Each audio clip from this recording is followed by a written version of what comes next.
दोस्तों, आज की कहानी एक हॉन्टेड हाईवे की है, जहां एक ट्रक ड्राइवर के साथ बहुत ही डरावनी और खौफनाक घटना घटती है।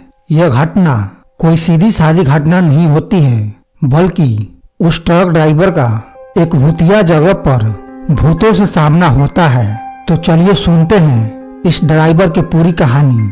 दोस्तों, यह कहानी उस ड्राइवर की है जो अपने काम के सिलसिले में दिल्ली जयपुर हाईवे पर अक्सर सफर करता था, जिसका नाम रमेश होता है और वो पिछले 20 सालों से ट्रक चलाने का काम कर रहा होता है। उस रात उसने सोचा नहीं था कि वो अपनी जिंदगी का सबसे खौफनाक और डरावने घटना को अनुभव करने वाला है। शाम का वक्त था और रमेश ने जयपुर से दिल्ली के लिए ट्रक में माल लादा हुआ था। उसका मन उस रात काफी उदास और बेचैन था और उस समय करीब 9 बजे का वक्त हो रहा होगा। आसमान में बादल छाए हुए थे, जैसे किसी बुरी चीज का संकेत दे रहे हों। पर हाईवे पर सन्नाटा था और इक्का दुक्का गाड़ियां ही दिख रही थी। ऐसे सुनसान रास्तों पर रमेश अक्सर हनुमान चालीसा का जाप किया करता था, लेकिन उस रात उसे खुद भी समझ नहीं आ रहा था कि क्यों उसके मन में अजीब सी घबराहट हो रही है। और जैसे ही वह खट्टूराम मोड़ के पास पहुंचा, उसे हाईवे के किनारे सफेद कपड़ों में एक महिला खड़ी दिखाई दी। आमतौर पर वह ऐसे किसी को रोकने पर ध्यान नहीं देता था, लेकिन कुछ अजीब सा एहसास हो रहा था। उसने देखा कि महिला ने हाथ देकर उसे रुकने का इशारा किया। रमेश ने सोचा कि शायद वह किसी तरह की मदद मांग रही है, इसलिए उसने ट्रक को रोक दिया। जैसे ही रमेश ने ट्रक का दरवाजा खोला, वो महिला धीरे धीरे ट्रक की ओर बढ़ने लगी। रमेश ने महसूस किया कि उस महिला का चेहरे पर कोई भाव नहीं था। वह एकदम निर्विकार भाव से उसे देख रही थी। और जब वो करीब आई तो रमेश ने उससे पूछा, क्या हुआ बहन जी, आप यहाँ पे इस तरह क्यों खड़ी हैं? महिला ने कोई जवाब नहीं दिया, बस उसकी ओर देखती रही। उसकी आंखें अजीब तरह से चमक रही थी और एक गहरी ठंडी आवाज में उसने कहा, तुम इस रास्ते पे नहीं जा सकते, यहाँ से लौट जाओ, नहीं तो वही होगा जो मेरे साथ हुआ था। रमेश का दिल जोरों से धड़कने लगा। उसने जल्दी से ट्रक का गियर बदला और वहाँ से निकलने की कोशिश की।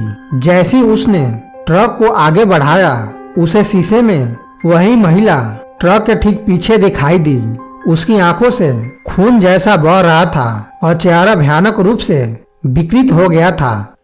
रमेश ने सोचा कि शायद ये उसकी आंखों का धोखा है, लेकिन जैसे जैसे वह ट्रक आगे बढ़ाता गया, उसे लगा कि हर बार वो महिला उसके पास लौट आ रही है। उसने ट्रक को तेज चलाने की कोशिश की, लेकिन अजीब बात यह थी कि ट्रक जैसे अपने आप धीमा हो जाता था। वो पूरी ताकत से एक्सीलरेटर दबा रहा था, लेकिन ट्रक रफ्तार नहीं पकड़ पा रहा था। तभी ट्रक की हेडलाइट अचानक बंद हो गई और सब कुछ अंधेरे में डूब गया। रमेश ने कोशिश की कि वो ट्रक को साइड में लगा दे और बाहर निकल जाए, लेकिन ट्रक का दरवाजा जैसे अटक गया था। चारों ओर गहरा अंधेरा छा गया था और सन्नाटा इतना गहरा था कि उसे खुद की सांसें सुनाई दे रही थी। अचानक उसे किसी की आवाज सुनाई दी। वह वही महिला थी जो हंस रही थी। उसकी हंसी कानों को चीर देने वाली थी। रमेश ने महसूस किया कि वह किसी बुरी शक्ति के चंगुल में फंस गया है। उसने भगवान का नाम लिया, लेकिन ऐसा लगा मानो उसकी प्रार्थनाओं का असर उस पर नहीं हो रहा था। फिर उस महिला ने कहा, तुम्हारा अंत भी यहाँ होगा, तुम मेरी तरह ही हमेशा के लिए इस हाईवे का हिस्सा बन जाओगे। रमेश ने एक आखिरी बार ट्रक को स्टार्ट करने की कोशिश की।